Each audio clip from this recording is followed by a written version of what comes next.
Hey gang, John Bacarella here with your Lake St. Clair Fishing Report, brought to you by Sportsmen's Direct. It is Thursday, October 24th, and it is like 8:30, almost 9 o'clock at night.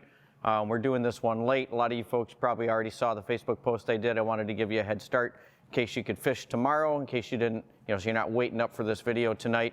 And with that said, I want to give a big thank you. A lot of you folks don't know, but I mean, my son does all the videography and all the editing and everything, so he's going to have a late night tonight, and he works his butt off all week. He's got a couple of different jobs. It's rare for him to get to bed before 11 o'clock, but I want to give a special thank you to my son Joshua and just introduce him to you guys so you can see the guy behind the camera here. So Josh, this is my son Joshua. He's the guy that does all the video editing. I owe all of this to him. He makes me look good on film, as good as he can anyways, and I greatly appreciate it. Thank you, man. Thanks, Dad. Yeah.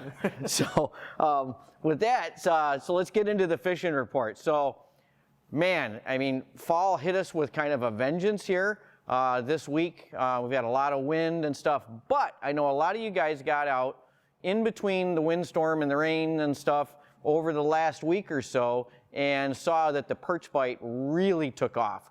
So the guys on that south shore from Pike Creek all the way up to the Bell River hump really pounded some perch this week, and I believe they also got them pretty good out in front of the yacht clubs as well. Still no word on anything here right like out in front of Masonic or the 400 Club. Hearing a little bit up on that north end up by Grassy again, and I think some guys are sitting on some little more secluded spots up there on perch too, just based on some of the rumblings I'm hearing, but they're not divulging the exact locations of where they're at.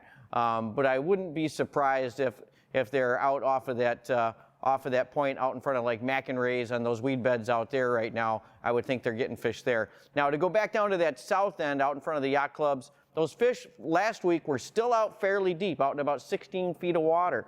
Now I expect that to change here really quick with the water temps. Water temps this morning when I checked at the Belle Isle water temp was 52 degrees, and I had a lot of reports from guys that were out this week that were seeing 51, 50 and a half, like 52, 53 was the highest temps that they were seeing out there on the lake.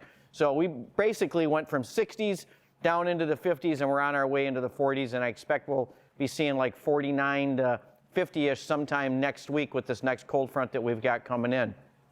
Now, those cold temps have done a great work on our walleyes. So the guys that are fishing from shore now down here on the walleyes are just really starting to get some fantastic shore catches at night. I mean, I haven't seen fish this nice and in the numbers that we're seeing right now since the 80s. And then, trust me, that's saying a lot, because back in the 80s, that was a big deal to cast for these eyes down here on the main lake. I'm not talking the river, I'm talking down here on the lake. So you guys that have got places that maybe you haven't hit in 10, 15, 20, 30 years, maybe you haven't been down there, haven't broke out those bombers and stuff, now might be the time to do it and go after one of those wall hangers. I haven't seen anything over 7 or 8 pounds yet, but we're seeing a whole lot of fish in the 6-pound class right now coming in. So, and we haven't even hit November. So that's usually when those big fish start. So we're like 3 weeks ahead of schedule right now on when we would normally see those fish.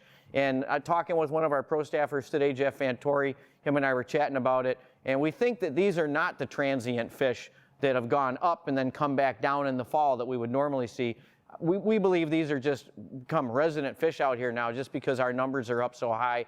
And Jeff was commenting that he was catching those fish pretty much all summer long out in that mid-lake area, about halfway out to the channel out on those weed beds pretty much all summer. So those fish are in now, they're on the shoreline, they're feeding on all kinds of bait fish, they're loaded with gobies. So if that's any, I guess if you guys want to try to pattern it a little bit, with the little bit of dirtier water we've got right now, those fish are tending to hug closer to the bottom, even at night, even under the lights around some of these points and these shoreline locations. So try fishing some of those deeper diving cranks. And I know that's a little out of the box for you guys that like to cast from shore in the fall. Some blade baits, possibly some rattle traps, any kind of bait that's going to have some sound and vibration to get their attention in that off-colored water right now. If the water cleans up and you start seeing a lot of bait fish on the surface, and you'll hear those fish rolling around if that's the case, Then you go to those shallow running bombers and bigger rapalas and so forth for those fish. Smallmouth, guys, I don't have much of a report for you guys right now. Honestly, there haven't been that many guys out this week with the lousy weather, and a lot of those spots that we're producing for you guys really got tore up from all those winds. So I don't even know what to tell you guys right now. And with the falling temperatures, the fish are going to be schooled up tight. It's going to be a matter of whether or not you can get the cleaner water over there to really get that bite going right now. And they got Monster Quest. I think this is the third try to have it this weekend. So it's going to be interesting to see the bags that come in. I know some guys are going to get some big fish and they're going to get some big bags, but it's going to be a little tougher than what has been out there. Muskie, guys, this time of the year, we get a lot of calls from folks coming up from out of state. And honestly, even when you get the blow days, don't let that intimidate you out here as long as it's not blowing on shore, because you can still catch fish this time of the year, almost treating the lake like you're fishing for largemouths. A lot of these shore structures and the weed beds closer to shore, 10 to 12 feet on the American side, are going to have skis. You know, just look for some weed beds that are still intact and good shape, that haven't been beat up too bad by these winds, and some of that shoreline structure, canal mouths, rock piles, all that good stuff is going to hold some fish because they're in there feeding on all these bait fish that are coming in these cooler temps.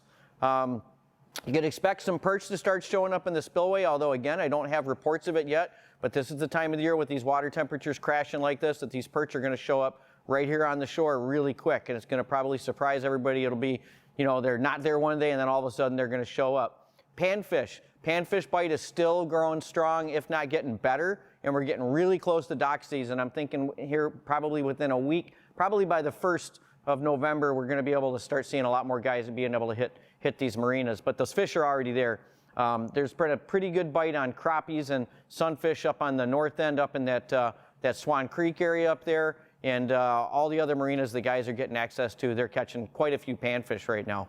So I think that's all I've got for you guys. I know they're still getting sturgeon up there in the St. Clair River. I know guys are hand lining down in the Detroit River. There's still a good bite going on in the walleyes down there, although the dirty water that's going to be coming down the river, if you look at the satellite imagery, I'm sure that's going to slow down some of that walleye jigging. But the hand liners, I know, again, talking to one of my pro staffers today, I mean, he's been pulling a lot of big fish, even up in really shallow water in the river. And I know they're hand lining up there in that St. Clair River too, up around the bridge, except it's pretty tough with the heavy currents that's coming down out of there right now. The guys are all they're in here looking for really heavy hand line weights, which they want in like 3-pounders, which is kind of amazing when you think about it. But 2's not getting the job done up there. So anyways, that's all I've got for you guys. Again, a big thank you to my son, Joshua, for coming in late tonight. I know he's going to be up late editing this video for you folks, trying to get it out there in time for the weekend. Weather's looking a little bit shaky after tomorrow. Saturday morning maybe looks good, and then maybe some rain Saturday night and evening going into Sunday. But if you get a chance, get out there. The fishing is really getting hot. Look for that cleaner water, and I think you're going to be successful. Thank you, and we'll see you in here at the shop. Hey, if you like this video content and you want to get updated as soon as the next video is out there, hit that subscribe button and the little bell icon, and you'll get notified as soon as the next video is up.